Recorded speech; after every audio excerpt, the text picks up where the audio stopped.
देश के गृह मंत्री अमित शाह क्या कुछ करें, सुन लेते हैं। अंदर खुशी की लहर दौड़ती है। इतना बड़ा विधायक दल भारतीय जनता पार्टी का आज हमारा है, वो सभी नवनिर्वाचित विधायकों को मेरा प्रणाम, राम राम। मित्रों, सबसे पहले मैं दो हाथ जोड़कर बहुत जिम्मेदारी के साथ बंगाल की जनता को कोटि कोटि धन्यवाद करना चाहता हूं। जिस प्रकार का माहौल कम्युनिस्टों के समय से यहां पर बनाया जाता था, ममता जी ने इसको और गहरा तरीके से भय में परिवर्तित किया। वहां मत की अभिव्यक्ति लगभग असंभव थी। सैकड़ों उदाहरण हिंसा के, क्रूरता के, उसके बीच में भारतीय जनता पार्टी और हमारे नेता नरेंद्र मोदी पर भरोसा कर बंगाल की जनता ने जो प्रचंड विजय हमें दी है, इसके लिए मैं बहुत बहुत धन्यवाद करता हूं। मैं पार्टी की ओर से यह भी कहना चाहता हूं कि बंगाल की जनता ने हमसे जो अपेक्षाएं रखी हैं, जिस आशाओं को संजोकर मैंडेट दिया है, हम पूरा प्रयास करेंगे कि आपके विश्वास को तनिक भी ठेस न पहुंचे, इसमें कहीं कमी न रह जाए। हम सब भारतीय जनता पार्टी के कार्यकर्ताओं का दायित्व है कि हर नई सोनार बांग्ला के लक्ष्य को लेकर हम चले और बंगाल की जनता की अपेक्षाओं को पूर्ण करें। मित्रों, आज कवि गुरु की ये पंक्तियां सच होती दिखाई पड़ रही है। चित्त जेथा भय शून्य, उच्च जेथा सिर। जहां मन भय मुक्त हो और सिर गर्व से ऊंचा हो, ऐसे बंगाल का रास्ता आज प्रशस्त हो चुका है और बंगाल उस रास्ते पे चल। 5 दशक का लंबा समय लोकतंत्र की दृष्टि से, कानून और व्यवस्था की दृष्टि से, बंगाल के अर्थतंत्र के ह्रास की दृष्टि से और बंगाल के विकास में शून्य गति, नेगेटिव गति देने की दृष्टि से बंगाल के लिए एक दुस्वप्न जैसा हुआ है। और हम सबका दायित्व है कि मोदी जी ने जो वादा दिया है बंगाल की जनता को, इसको पूरा करने के लिए हम हमारा सर्वश्रेष्ठ बंगाल की जनता को अर्पित करें, समर्पित करें। बंगाल की संस्कृति और बंगाल की परंपरा को 5 दशक से विदेशी विचारों से प्रभावित शासन से मुक्त कर फिर से एक बार रामकृष्ण ठाकुर, विवेकानंद, महर्षि अरविंद और कवि गुरु टैगोर की कल्पना का बंगाल बनाने की दिशा में हम आगे बढ़ें। हम सबकी जिम्मेदारी आज से बहुत बढ़ती है। विनम्रता के साथ, जिम्मेदारी के एहसास के साथ किया हुआ परिश्रम ही ये मैंडेट का एक प्रकार से जनता को आभार के रूप में जवाब दे सकता है। मित्रों, आज बंगाल का विजय अनेक दृष्टिकोण से बहुत महत्वपूर्ण है। 100 साल की वैचारिक यात्रा के बाद गंगोत्री से गंगा सागर तक हर जगह पर आज भारतीय जनता पार्टी की सरकार बनी है। ये हम सब के लिए बहुत आनंद का विषय है। 1950 से जिस विचार की यात्रा को लेकर हम निकले और जिसके नेतृत्व में निकले, श्यामा प्रसाद मुखर्जी के नेतृत्व, उनकी ही जन्मभूमि में 1950 के बाद आज 2026 में श्यामा प्रसाद जी की ही पार्टी की सरकार बन रही है। ये भी बहुत महत्वपूर्ण है। जब 370 हटी तब देश भर के कार्यकर्ताओं के मन में खुशी की लहर दौड़ी थी, मगर मुझे कई वरिष्ठ कार्यकर्ताओं ने कहा था कि अभी भी कुछ कसक बाकी है। मैंने आश्चर्य से पूछा था, भला क्या बचा अब? तब उन्होंने कहा था, बंगाल में भाजपा का झंडा फहराना बाकी है। और आज मैं मानता हूं श्यामा प्रसाद जी जहां पर भी होंगे, मुक्त मन से नरेंद्र मोदी जी के नेतृत्व को वो आशीर्वाद देते होंगे, क्योंकि नेतृत्व ने भारतीय जनता पार्टी को गंगा सागर तक पहुंचाया, गंगोत्री से लेकर 2014 से जो यात्रा निकली, ये अभूतपूर्व यात्रा है मित्रों। अपने पुरुषार्थ से, अपने कौशल से, अपनी प्रामाणिकता से जनमत को कैसे संजोया जा सकता है और जनमत को कैसे विस्तृत किया जा सकता है, इसका दुनिया भर के लोकतंत्र में सबसे उत्कृष्ट उदाहरण है तो 2014 से 2026 की भारतीय जनता पार्टी की यात्रा। सिर्फ विचार नहीं फैला, संगठन भी विस्तृत हुआ। सिर्फ संगठन विस्तृत नहीं हुआ, विचारधारा भी मजबूत हुई। और सिर्फ विचारधारा मजबूत नहीं हुई, इसके साथ घर घर तक विकास पहुंचाने का काम भी हमने बहुत अच्छे तरीके से किया। और पूरा देश आज इस बात के लिए हमारी पार्टी और हमारे नेतृत्व को, नरेंद्र मोदी जी को स्वीकृति देता है। मैं बंगाल की ही बात करूं, मैं ही अध्यक्ष बना था, उपचुनाव आया, हमारे अभी के अध्यक्ष समीक भट्टाचार्य जी एक उपचुनाव जीतकर हमारा खाता खोले थे। 2014 की बात कर रहा हूं। 16 में 3 हुए, 21 में 77 हुए और 26 में 207 के साथ आज हमारा मुख्यमंत्री बैठने जा रहे। ये यात्रा जितनी भव्य है, आनंददायक है, मगर यात्रा का मार्ग जबरदस्त असहनीय पीड़ा से भरा हुआ है। मैं आज भूल नहीं सकता कि 321 भारतीय जनता पार्टी के देवतुल्य कार्यकर्ताओं ने अपनी जान इस जीत के लिए गंवाई है, विचार के लिए गंवाई। मैं देश भर में घूमा हूं पार्टी के अध्यक्ष के नाते। केरल और बंगाल, इसके अलावे कहीं पर इस प्रकार की क्रूर हिंसा का नग्न तांडव मैंने नहीं देखा है। पहले कम्युनिस्टों ने और फिर टीएमसी ने। मैं आज हृदय के भाव के साथ वो सभी 321 कार्यकर्ताओं के परिवारजनों को, देश की करोड़ों करोड़ों जनता की ओर से और भारतीय जनता पार्टी के करोड़ों कार्यकर्ताओं की ओर से भावपूर्वक नमन करना चाहता हूं। आपके परिवार के स्वजन ने बलिदान देकर हमारे विचार को तो मजबूत किया ही है, हमारी पार्टी को तो आगे बढ़ाया ही है, मगर मैं विश्वास दिलाना चाहता हूं, आपके परिवार के स्वजन का वो बलिदान पश्चिम बंगाल की सीमा को भी सुरक्षित कर पूरे भारत को सुरक्षित। ये विजय का एक और मायना है। आज त्रिपुरा में हमारी सरकार है,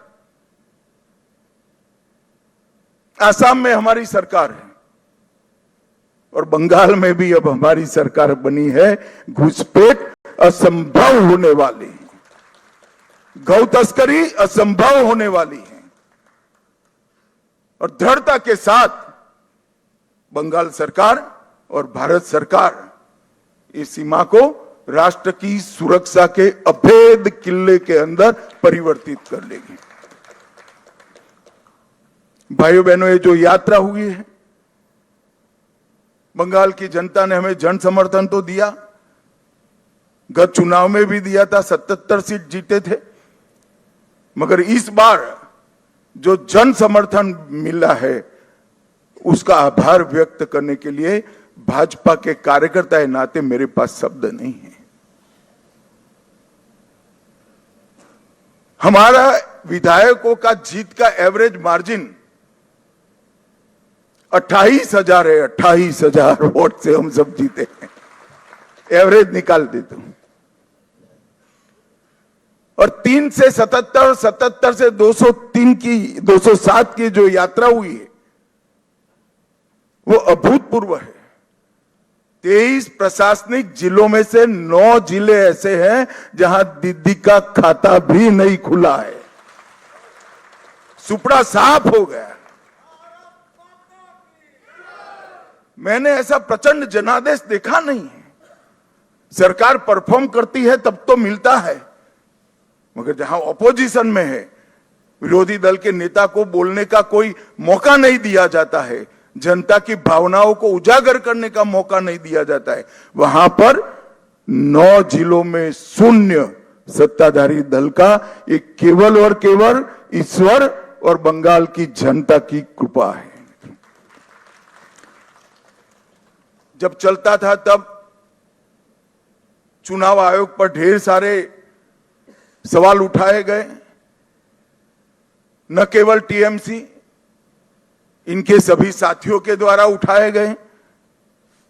मैं आज उन्हीं लोगों को बड़ी विनम्रता से पूछना चाहता हूं कि बंगाल में 93% मतदान हुआ है, जो आजादी के बाद सबसे ज्यादा है, और एक भी कंप्लेंट टीएमसी की ओर से छापा मारने की नहीं है, बूथ कैप्चरिंग की नहीं है, एक भी नहीं है। 93% मतदान हुआ है, और जहां सैकड़ों लाशें गिरती थी चुनाव के वक्त, वो राज्य के अंदर एक भी मृत्यु के बगैर दोनों चरण समाप्त हुए हैं। मैं आज चुनाव आयोग के तहत काम करने वाले सभी सुरक्षा बलों को, बंगाल सरकार के सभी कर्मचारियों को और बंगाल पुलिस को भी हृदयपूर्वक अभिनंदन देना चाहता हूं कि आपने जो काम किया है इससे विश्व भर में लोकतंत्र का मैसेज गया है। 23 जिलों में से 20 जिलों में भाजपा नंबर 1 पार्टी बनी है। एक भी जिला ऐसा नहीं है जहां हमारा विधायक नहीं है। पूर्व मेदिनीपुर 16 की 16 भाजपा, झारग्राम सभी सीटें भाजपा, पुरुलिया सभी सीटें भाजपा, बांकुड़ा सभी सीटें भाजपा, दार्जिलिंग, कलिम्पोंग, जलपाईगुड़ी, अलीपुरद्वार सभी सीटें भारतीय जनता पार्टी जीती। और आप लोग तो जीते हो, मेरे लिए बहुत आनंद का विषय है, मगर भवानीपुर की जनता का भी मैं बहुत बहुत धन्यवाद करना चाहता हूं। शुभेंदुदा ने गत चुनाव में दीदी को नंदीग्राम में हराया था। मैंने दीदी का एक इंटरव्यू देखा था, वो कहती थी मैं इनके गढ़ में लड़ने के लिए चली गई। दीदी, इस बार तो शुभेंदुदा ने आपके घर में आकर हराया है। मैं भवानीपुर की जनता का भी बहुत बहुत हृदयपूर्वक धन्यवाद करना चाहता हूं। मित्रों, इस जीत का महत्व भारतीय जनता पार्टी के लिए पार्टी के विस्तार तक सीमित नहीं है। इस जीत का महत्व हमारी आइडियोलॉजी के एक्सपांशन तक सीमित नहीं है। इस जीत का महत्व भाजपा एनडीए का 21वां राज्य आए इस तक महत्व नहीं है। इस जीत का महत्व है, इस जीत ने राष्ट्रीय सुरक्षा में जो सबसे बड़ा छिद्र था उसको भरने का काम किया है, वो महत्वपूर्ण है। भारतीय जनता पार्टी का वादा है बंगाल की जनता को कि न केवल बंगाल, पूरे देश भर से हम एक एक घुसपैठियों को चुन चुन कर निकालेंगे और देश को घुसपैठिया मुक्त करेंगे। और मैं आज इस मंच से कहना चाहता हूं, जो लोग कहते हैं ये ध्रुवीकरण का मुद्दा है, ध्रुवीकरण का मुद्दा नहीं है ना जी, ये देश की सुरक्षा का मुद्दा है। आपका देखने का चश्मा पीला है, इसलिए आपको सब कुछ पीला दिखता है। ये देश की सुरक्षा का मुद्दा है। मित्रों, जब भारतीय जनता पार्टी प्रचंड विजय होती है तो पानीहाटी की प्रत्याशी श्रीमती रत्ना देवनाथ, वो हमारी प्रत्याशी बनकर बंगाल भर में माताओं बहनों पर जो अत्याचार हुआ है, वो अत्याचार का प्रतीक बनकर सभी माताओं बहनों को एक प्रकार से ढाढ़स बना। हिगलगंज की प्रत्याशी बहन रेखा पात्रा संदेश खाली के अत्याचार के सामने सत्याग्रह की प्रतीक, और ओसग्राम की प्रत्याशी कलिता माझी, वो बंगाल के, कलिता जी के लिए ताली बजाओ जरा, बंगाल के दारुण से दारुण गरीबी में जी रही सभी बहनों के लिए एक आशा का बिंदु है कि हमारा भी प्रतिनिधि विधानसभा में बैठ जाते हैं। बंकिम बाबू के परिवार से भी बहन सुमित्रा चट्टोपाध्याय जी भी आज हमारे साथ जुड़ी हैं। और मित्रों, सबसे बड़ा बात यह है, सुमित्रा चट्टोपाध्याय जी खड़े हैं यहां पर, सबसे बड़ा बात यह है कि वंदे मातरम जो सांस्कृतिक राष्ट्रवाद की बंकिम बाबू ने की हुई उद्घोषणा थी, इसके 150वें साल में ही हमें ईश्वर ने बंकिम बाबू की भूमि पर सरकार बनाने का मौका दिया है। ये बहुत बड़ी बात है मित्रों, और ये शांतिपूर्ण चुनाव आने वाले दिनों में बंगाल के लिए शुभांकर साबित होने वाला है। मैं आज इस मंच से सभी दलों को भी अपील करना चाहता हूं, आइए हम सब साथ में मिले। लोकतंत्र ये मत की अभिव्यक्ति का उत्सव है, इसमें हिंसा कहां से हो सकती है? देश के सभी राज्यों में हिंसा समाप्त हो चुकी है, और भारतीय जनता पार्टी की विशेष जिम्मेदारी है, साथ में सभी दलों का सहयोग भी चाहिए कि ये सरकार बनने के बाद किसी भी चुनाव में घपलेबाजी और हिंसा का समाचार देश भर में पहुंचे नहीं। ये हमारी जिम्मेदारी है मित्रों, और इसी के लिए हमें मैंडेट मिला है। हमें इसके लिए दृढ़ संकल्पित होना पड़ेगा। भारतीय जनता पार्टी के कार्यकर्ताओं की एक धैर्यपूर्ण साधना के कारण ही आज ये सिद्धि भारतीय जनता पार्टी को प्राप्त हुई है। हम जहां जहां शासन में आए, वहां चुनावों में पारदर्शिता लाए हैं। जहां जहां हम शासन में आए, वहां पर हिंसा मुक्त चुनाव हमने कर कर दिखाए हैं। और ये हम सबकी जिम्मेदारी है कि आने वाले समय में जनता का मत भय के बगैर अभिव्यक्त हो पाए, ऐसा वातावरण हमें बनाना चाहिए। और मैं आज इसमें सभी दलों का सहयोग भी मानना चाहता हूं। मित्रों, आज मैं कांग्रेस पार्टी की भी बात करना चाहता हूं। कई साल से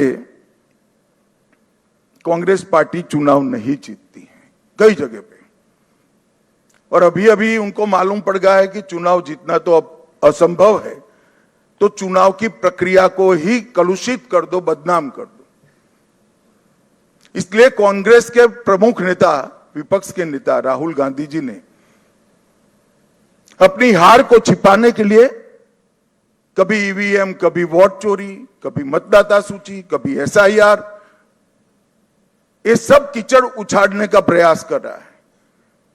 मगर मैं आज कांग्रेस पार्टी को कहने आया हूं कि हम तो 14 से आए हैं, हम तो 2014 से शासन में आए हैं। तमिलनाडु में 1967 से आपका कोई सीएम नहीं बन पाया, ये सभी वोट चोरी थी क्या? पश्चिम बंगाल में 49 साल से आपका सीएम नहीं बना है, वो सभी वोट चोरी थी क्या?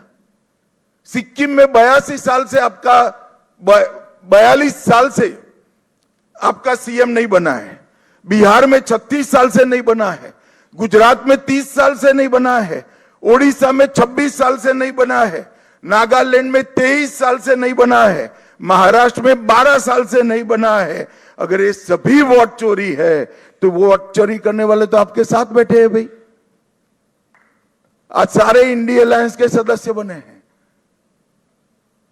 मैं तो मानता हूं कि कांग्रेस पार्टी ने अपनी हार के लिए आत्मचिंतन करने की जरूरत है।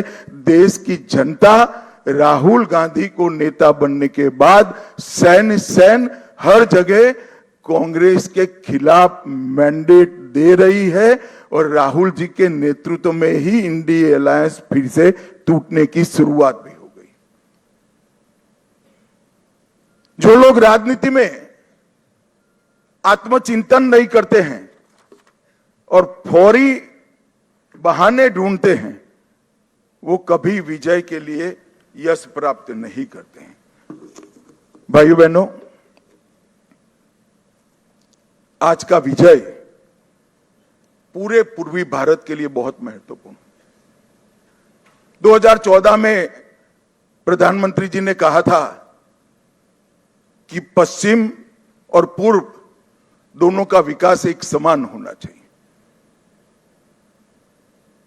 और आज अंग बंग कलिंग और असम, एक प्रकार से पूरी बंगाल प्रेसिडेंसी आज भारतीय जनता पार्टी के ध्वज के नीचे आ गई। और जिन लोगों ने पूर्वी भारत को विकास से महरूम रखा, उनको सत्ता से बेदखल करने का काम पूरे पूर्वी भारत ने किया है। मैं बंगाल की बात करूं तो बंगाल में ममता जी के 15 साल में एडमिनिस्ट्रेशन का पूरा राजनीतिकरण हो गया। सारे एडमिनिस्ट्रेशन के प्रमुख अंग उपांग राजनीतिकरण हो गए उनका, और राजनीति का अपराधीकरण कर दिया। तो एक प्रकार से पूरे बंगाल में सुशासन आए ऐसी व्यवस्था ही नहीं। मैं फिर से दोहराना चाहता हूं, ममता जी के शासन में एडमिनिस्ट्रेशन का राजनीतिकरण हुआ और राजनीति का अपराधीकरण हुआ। अपराधी ही राजनेता बन गए, तो विकास की कोई गुंजाइश ही नहीं बनी। मैं आज भारतीय जनता पार्टी की ओर से बंगाल की जनता को विश्वास दिलाना चाहता हूं, भाजपा के शासन में न एडमिनिस्ट्रेशन का राजनीतिकरण होगा, न राजनीति का अपराधीकरण होगा। ये हमारा बंगाल की जनता को वादा है। गुंडागर्दी, हिंसा, सिंडिकेट, भ्रष्टाचार, कट मनी, ये जो त्रास था बंगाल की जनता पर, हमारे नए मुख्यमंत्री के चार्ज लेते ही कुछ ही महीनों में ये सारा समाप्त हो जाएगा और बंगाल के किलोमीटरों दूर, सैकड़ों किलोमीटर दूर तक होगा। आधुनिक खेती बंगाल तक पहुंची ही नहीं है, इंडस्ट्रीज बंगाल से भाग गई है, इंफ्रास्ट्रक्चर डेवलप करने का विजन ही नहीं है, और महिला सुरक्षा और नागरिक सुरक्षा पाताल तक नीचे पहुंच गई है। ये सारे मुद्दे भारतीय जनता पार्टी ने अपने संकल्प पत्र के अंदर लिए हैं, और मुझे विश्वास है कि भाजपा सरकार मोदी जी के नेतृत्व में ये डबल इंजन की सरकार बनकर दिन दूनी रात चौगुनी बंगाल को प्रगति की दिशा में ले जाएंगे। घुसपैठिया मुक्त बंगाल, सुरक्षित महिला और सुरक्षित जनता, ये हमारा वादा है। और मित्रों, आज मैं इतना ही कहना चाहता हूं कि हमने बंगाल के आर्ष द्रष्टाओं ने जो सोनार बांग्ला का संकल्प और स्वप्न देखा है, हम सबकी जिम्मेदारी है कि हम सोनार बांग्ला को जमीन पर उतारने के लिए अपना सबसे अच्छा परफॉर्मेंस बंगाल की जनता को दे। भारत सरकार बंगाल के विकास के लिए ढेर सारे प्रयास करती रही। मोदी जी लोकप्रिय हो जाएंगे ये डर से दीदी ने होने नहीं दिया। आज बहुत समय के बाद एक दिन आया है कि नीचे भी कमल है, ऊपर भी कमल है। अब विकास को कोई नहीं रोक सकता। और फिर से एक दिन गोपाल कृष्ण गोखले का जो वाक्य है वो सच साबित होगा। बंगाल आज जो सोचता है, भारत कल सोचता है। ऐसा बंगाल का निर्माण करने का जिम्मेदारी हम सबके सिर पर देश की जनता ने रखी है। मैं एक विशेष उल्लेख करना चाहता हूं। कला, साहित्य और संस्कृति, पूरे भारत की पहचान बंगाल से होती थी। हमारा पूरा प्रयास रहेगा कि कला, साहित्य, संस्कृति और शिक्षा, इस सभी क्षेत्रों में बंगाल देश का नेतृत्व करे। हमने एक बहुत छोटा सा वादा किया है कि जैसे पुणे में फिल्म इंस्टीट्यूट है, ऐसे हम यहाँ पर तख्ते के लिए मतलब थिएटर के लिए एक ट्रेनिंग इंस्टीट्यूट बनाएंगे जो दुनिया भर के थिएटर को ताकत देगा। मित्रों, ये हमारा एक छोटा सा जेस्चर हमारी सरकार की दिशा बताने के लिए, इसके परिचय के लिए बहुत महत्वपूर्ण है। मैं आज फिर से एक बार नरेंद्र मोदी जी की ओर से, हमारे पार्टी के राष्ट्रीय अध्यक्ष नितिन नवीन जी की ओर से और भारतीय जनता पार्टी के करोड़ों कार्यकर्ताओं की ओर से बंगाल की जनता को मन पूर्वक धन्यवाद और प्रणाम करता हूं। और शुभेंदु भाई को बहुत बहुत शुभकामनाएं देता हूं कि आप सफल होइए और बंगाल के जनता के पूरी आकांक्षाओं को, आशाओं की पूर्ति का आप माध्यम बनिए। शुभेंदु को मैं लंबे समय से जानता हूं, संघर्षशील व्यक्ति है शुभेंदु जी। एडमिनिस्ट्रेशन को भी देखा है और टीएमसी के दूषणों को भी देखा है। यहां पर सुशासन देने में हमारी टीम के साथ शुभेंदु जी सफल होंगे, इसका मुझे पूरा विश्वास है। और उन्होंने जो संघर्ष किया है वो संघर्ष आज परिणाम लाया है। हमारे 321 से ज्यादा कार्यकर्ताओं ने जो बलिदान दिया है, आज उसका परिणाम मिला है। और देश भर के हजारों कार्यकर्ताओं ने बंगाल चुनाव में प्रधानमंत्री जी से लेकर हम बूथ के अध्यक्ष तक सभी ने मेहनत की है। इस सभी का बहुत बहुत धन्यवाद। मेरे साथ एक बार मन पूर्वक बोलेगा, वंदे वंदे वंदे, जय श्री राम, जय जय श्री राम।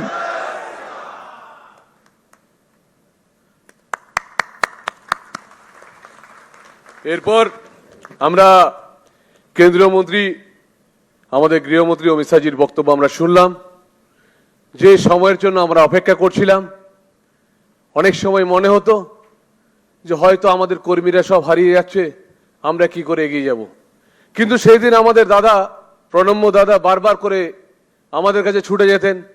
সে বীরভূম হোক, উত্তরবঙ্গ হোক আর জঙ্গলমহল হোক, সব জায়গায় ছুটে গিয়ে বলতেন, চলো কাজ করো একসাথে, একদিন আমরা এগিয়ে আসবো, একদিন আমরা নিশ্চিতভাবে এই তৃণমূল সরকারকে হাঁটাবো। সেই সময়ের সন্ধিক্ষণ আজকে আমরা পাচ্ছি। আমাদের নেতা, আমাদের ভাই মুখ্যমন্ত্রী মাননীয় শুভেন্দু অধিকারী মহাশয়, তাই উনাকে বক্তব্য রাখার জন্য অনুরোধ করব। প্রণাম স্যার।